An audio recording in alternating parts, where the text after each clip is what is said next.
Thank you. And I'm very pleased to be here. My first time in Jeddah, in this beautiful city. I wasn't expecting so much rain. So I'm going to be talking about PPPs and sharing some thoughts. So why are we even talking PPPs right now? Well, there's a lot of compounding pressures on us around the world. First, we see a lot of increase in water demand, rising populations, increased industries, data centers, all needing more water. We also see the climate changing, more droughts, more intense rainfalls. All of that means that we need more resilient water systems. We also see in many countries that there's a very high degree of urbanization. Populations are growing significantly, and the rate of infrastructure growth in those cities can't keep up with the population growth.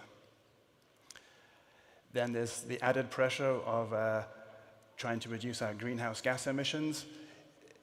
The water sector globally is a huge producer of greenhouse gases because of the energy demand. And lastly, what we find is that there's a big capital investment need, and the public purse often cannot fund those demands. So PPP is a tool in the toolbox that can help satisfy some of these demands. So when we talk about PPP, there's really 5 key components, advantages. One, if you have the planning up front, you can deliver faster and deliver services faster to the communities. You can also access finance from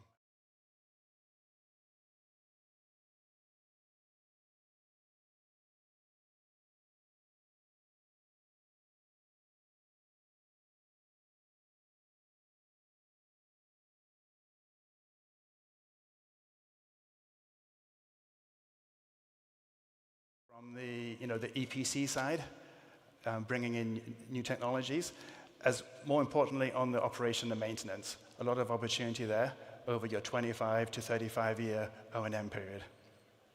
And lastly, a PPP isn't just a project that goes on for 25 or 35 years until the end of the term, but the infrastructure is still there and it continues long in the future, providing resiliency to our communities. So historically, when we look at PPPs, there was a kind of an emphasis on the financing and on the EPC side, the operations and maintenance.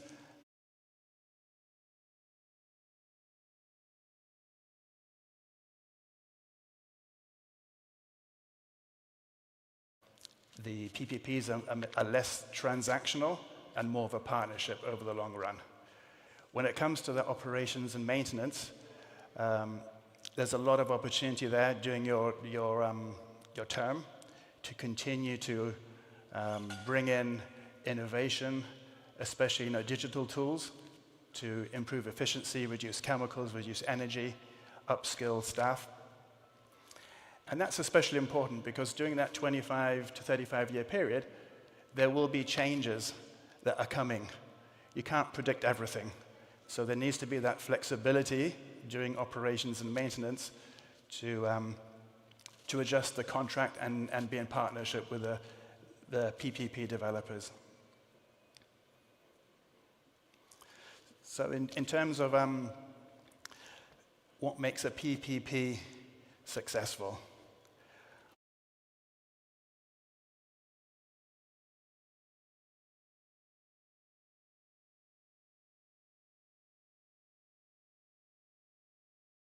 secondly, you need to have a very stable policies. You need stable regulations. Very important for investors to see that stability. Then having contract models that are somewhat consistent.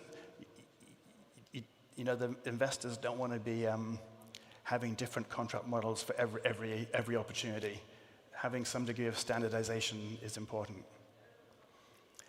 Then when preparing the contract documents, it's important to make them performance-based, not prescriptive. If you make them performance-based, it gives the PPP developer, the PPP team, gives them the opportunity to be creative, to innovate, and you're not constraining them. Another aspect is transparency, fairness in that procurement process, very important for the investors. And then lastly, the risk transfer. I'll touch on risk transfer in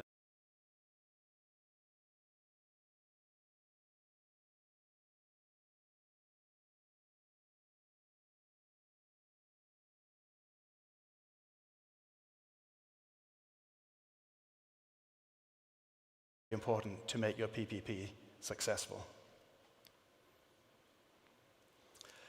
So when we talk about risk transfer, you've got the private sector takes some responsibilities, for example, the construction, and then the public sector also takes some of the risk, for example, on the amount of water that is used or the amount of wastewater that is generated. They take the risk on regulations, for example. But then we have this bit in the middle, which is related to the shared risks. And in the past, in some of the older PPPs, there was a tendency to try and push as much of the risk to the private sector. That didn't always work out successfully. What we're seeing now is there's a bigger move to try and apportion the risk appropriately between the different parties. I've given you two examples here. One is unplanned events. So over a 25 or 35-year term, there will be things that come that you don't foresee, you can't plan for. So you need to be able to have a flexible contract mechanism in the spirit of partnership to adjust to those changes. Secondly, we have the operations performance. So the PPP firm will be responsible for running the infrastructure and meeting certain KPIs.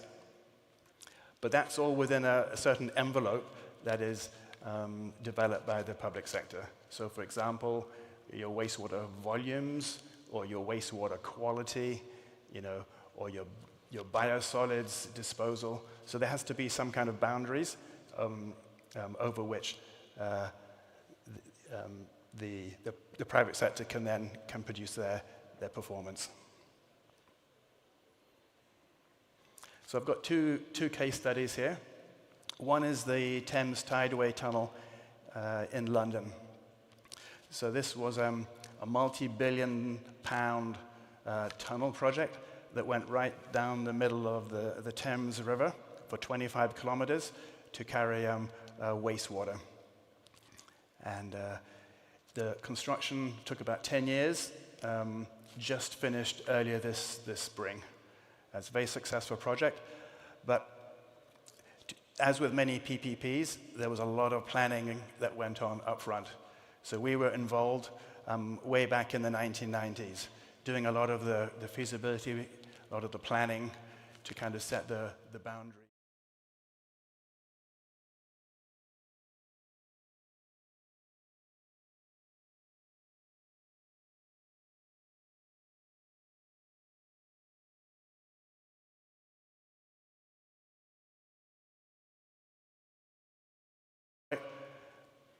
At face value, could have been seen as high risk because it's in a major capital city, a lot of disruption to the public, a lot of historical buildings, tunneling under a river.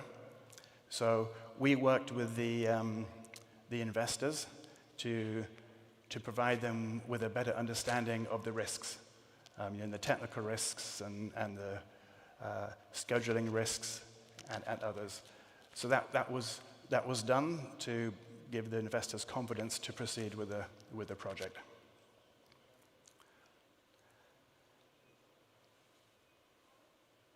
Now I'm going to go from a big PPP project to a small PPP project. This one is very close to my heart. It's the Regina Wastewater Treatment Plant in Canada. So this had a capital cost of $224 million. This includes the owner cost. The actual construction cost was only about $190 million. Why is this one so small? It's because the federal government provided an incentive, and they paid 25% of the capital cost. So that was one of the reasons why this was delivered using PPP. So we were involved in the upfront planning, again, to set the boundaries for the project. That was back in 2011. And then we went through the procurement process, and construction started in 2014 and finished in 2016. So 2.5 years of construction. The project was delivered on time and under budget. And what's interesting is that we have continued to play a role supporting the client in monitoring the PPP partner. So unplanned events do happen, such as population growing faster than expected, new industries moving into town. So we have to be able to work with the PPP developer to make adjustments. And we continue to provide O&M support, for events that happen in the sewer collection system that can impact the performance of the plant. The main thing is to have that regular and open and frank and transparent communication with the PPP. So it really is a partnership, not just a transactional contract. So when we look at Saudi Arabia, you check all the boxes for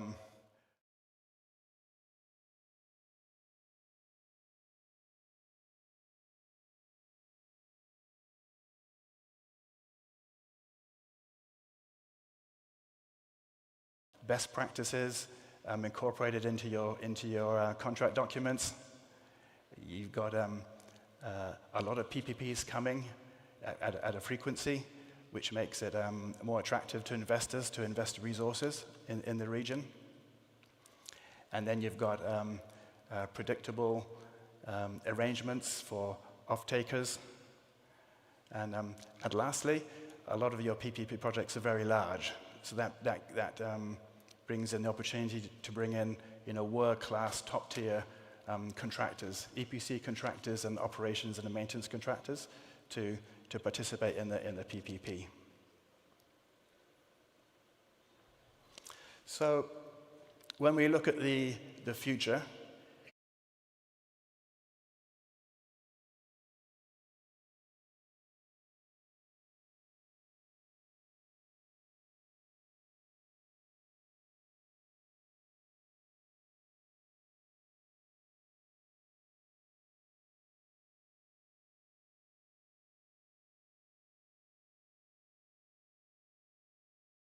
so PFAS from the water. Something else is to do water reuse, not just for irrigation, but to create drinking water quality water from wastewater that can then be injected into the groundwater to recharge aquifers, or it can be used to recharge say a reservoir. So we're seeing a lot of that, especially in the US West Coast. And then there's an opportunity for coming up with partnerships with industry. As we know, there's a lot of data centers being implemented and constructed all over the world. They use a lot of water, so there's opportunities there to involve them in the PPPs. And then lastly, there's a desire to be more sustainable from a resource recovery. So examples would be, let's say, on your sludge side, you can recover the energy to create electricity from the digester gas, or you can, say, take phosphorus out, make a phosphorus fertilizer. Lots of opportunities on resource recovery. Then very very interesting is the whole digital space, which is advancing at a very rapid pace. And this is particularly important during the operations and maintenance cycle, because the tools can be used to improve efficiency and to optimize the performance. So, for example, having machine learning, AI tools that are analyzing the performance and making recommendations on how to improve. That can be in terms of performance of the plant, or it could be in terms of equipment maintenance and doing predictive maintenance. And then we have your water distribution network. You could have sensors all over the network, producing a lot of data and then analyzing that big data using AI tools to make the whole water grid more efficient. So a lot of opportunity there, especially during that O&M period, that 25 to 35 year period of operations and maintenance. And lastly, there is a desire to just be more sustainable in the infrastructure projects and in PPPs, and integrate the water sector with the energy sector, and to reduce the greenhouse gases.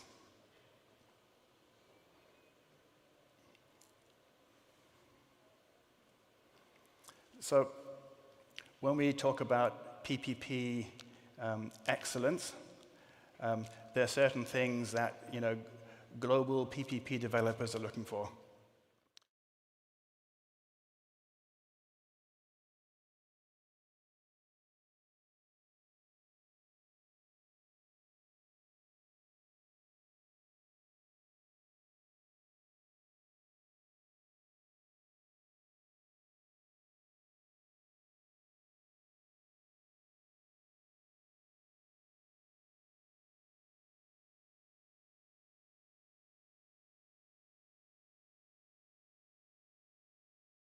Improve efficiency. There needs to be incentives to encourage the PP developers to bring those tools in. And then lastly, just having standardized contract terms for all the different PPP projects. It just makes it so much easier. So that's what global investors are looking for. But then here in Saudi, you've got some additional advantages. For one, you've got some very big PPP projects, which are very attractive, and you've got champions for PPP through multiple levels of government, which is very important. And then the PPPs and the water sector are not being delivered in isolation. They're all part of the Vision 2030. They're all aligned with it. So that's also an advantage here in the Saudi context. And lastly, you've got a lot of PPP projects. You've got a strong pipeline, which again is very encouraging for investors. So I'd just like to touch on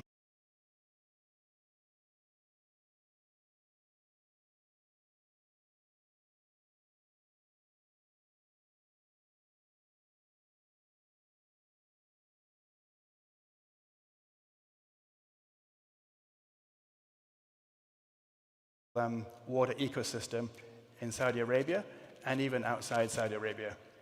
And I've got two thoughts here. One is the upskilling of the staff in Saudi Arabia. So bringing in these global contractors to build and operate this infrastructure, it allows for knowledge transfer. It allows for local expertise to be built up. And at the end of the term, when the PPP developers complete their term, there's now a fully trained team of local experts that can run the infrastructure. So it's all about upskilling the workforce within the kingdom. And then another thought is you're proceeding down the PPP path, and it's successful. So Saudi has the opportunity to kind of be that global standard for how to deliver infrastructure using PPP, how to integrate it with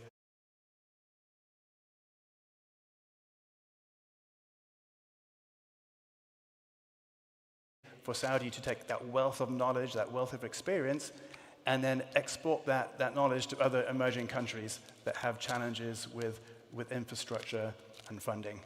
So really, I think there's a lot of opportunity to use all your knowledge to help other nations in emerging economies.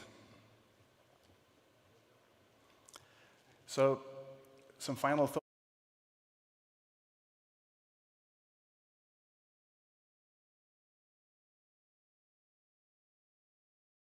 It's so much more than that.